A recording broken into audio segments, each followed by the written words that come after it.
अगर किसी औरत की चुप्पी बोल सकती तो शायद कई घरों की दीवारें रो पड़ती।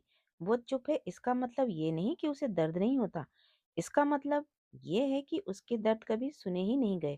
सबसे ज्यादा टूटी हुई औरत अक्सर वही होती है जो सबसे ज्यादा चुप रहती है।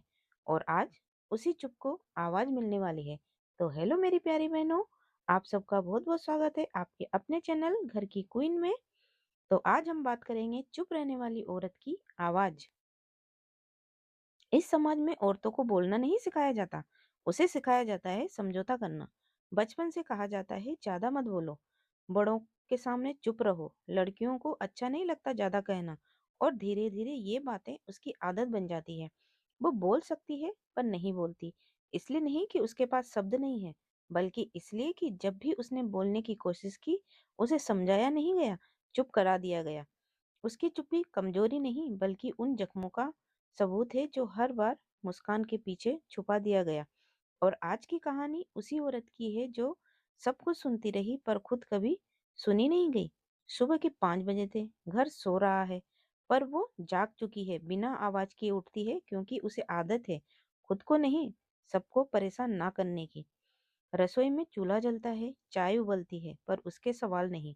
माँ टिफिन कहाँ है, माँ जल्दी करो ना, माँ वो कहाँ है। सब उसे बुलाते हैं पर कोई नहीं पूछता तुम ठीक हो। उसका नाम घर की दीवारों में कहीं खो गया है। कभी उसकी भी पहचान थी, सपने थे, शौक थे। आज वो सिर्फ किसी की वाइफ, किसी की बहू, किसी की माँ है, पर खुद कौन है ये सवाल कभी किसी ने नहीं पूछा। जब पहली बार उसने कहा मुझे ये ठीक नहीं लगा, जवाब मिला अब आदत डाल लो। दूसरी बार घर की बात घर में ही रहनी चाहिए। तीसरी बार उसने कुछ नहीं कहा और वहीं से उसकी चुप्पी शुरू हुई। झाड़ू पोछा बर्तन कपड़े, काम कभी खत्म नहीं होता, पर तारीफ कभी नहीं आती।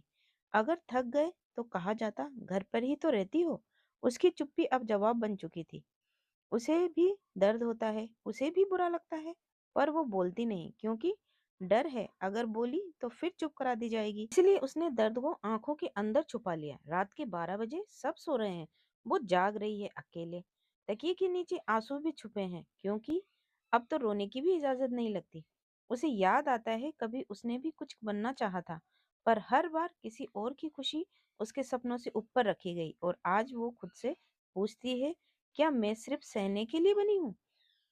आईने के सामने खड़ी औरत, थकी हुई आंखें और पहली बार खुद से सवाल, कब तक चुप रहेगी? बेटी पूछती है, माँ तुम कुछ बोलती क्यों नहीं? ये सवाल उसकी रूह को हिला देता है। अगर आज वो चुप रही तो कल उसकी बेटी भी चुप रहना सीख जाएगी। और वही बदलाव का पल है। वो चीखती नहीं है, लड़ती नहीं है, बस शांत साफ शब्दों में अपनी बात रखती है। आवाज कांप रही है पर वो चुप नहीं होती। कुछ लोग कहते हैं पहले ज्यादा अच्छी थी। वो मुस्कुराती है, पहले मैं चुप थी अब जिंदा हूँ। अब वो सबको खुश नहीं करती, अब वो खुद को भी मायने देती है। वो अब चुप रहने वाली औरत नहीं है। वो शांत है पर मजबूत है। उसकी आवाज कड़वी नहीं, सच्ची है। चुप रहना औरत की ताकत नहीं थी, मजबूरी थी। पर जब औरत बोलती है तो सिर्फ शब्द नहीं, सालों का दर्द बाहर आता है। वो औरत आज भी बहुत ऊंची आवाज में नहीं बोलती, उसे शोर मचाना नहीं आता। पर अब वो चुप भी नहीं रहती क्योंकि उसने समझ लिया है चुप रहकर टूटना आसान है, पर बोलकर खड़ा होना ही असली हिम्मत है। वो जान गई है कि हर बार सहना अच्छाई नहीं होती और हर बार चुप रहना संस्कार नहीं होता। कुछ चुप्पियां रिश्ते नहीं बचाती, वे इंसान को अंदर से खोखला कर देती है।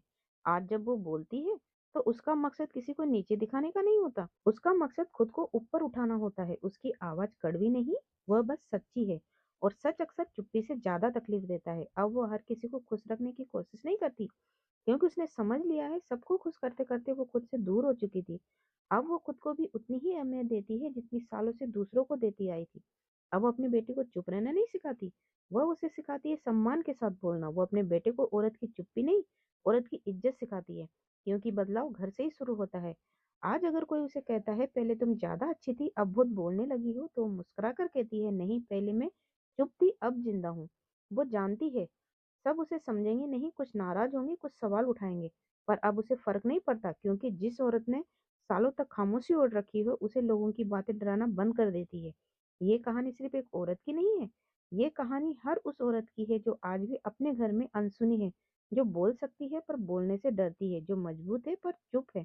अगर आप ये कहानी सुन रहे हैं और आपके दिल में भी थोड़ा-सा भी दर्द हिला है, तो समझ लीजिए ये आवाज़ आपके लिए भी है। और अगर आप एक औरत हैं, तो आज भी चुप हैं, तो याद रखिए आपकी आवाज़ किसी से कम नहीं है। आपको चीखने की ज़रूरत नहीं है, आपको लड़ने की ज़रूरत नहीं है। बस अपने सच को शांत मजबूत आवाज़ में कह देना काफ़ी है। क्योंकि जब चुप रहने वाली औरत बोलती है, तो दुनिया नहीं, पहले वो खुद बदलती है और यही उसकी सबसे बड़ी जीत है। तो मेरी प्यारी बहनों, चुप्पी में दबा दर्द जब आवाज़ बनता है, तो एक औरत सिर्फ बोलती नहीं, खुद को पा लेती है। तो मेरी प्यारी बहनों, आज का वीडियो आप लोगों को कैसा लगा? अच्छा लगा हो तो एक लाइक कीजिए और इसी तरीके के मैं वीडियो लाती रहूंगी, तो मेरे चैनल को सब्सक्राइब कीजिए। तो अब मिलते हैं नेक्स्ट वीडियो में एक नए टॉपिक के साथ। तब तक के लिए bye bye and take care.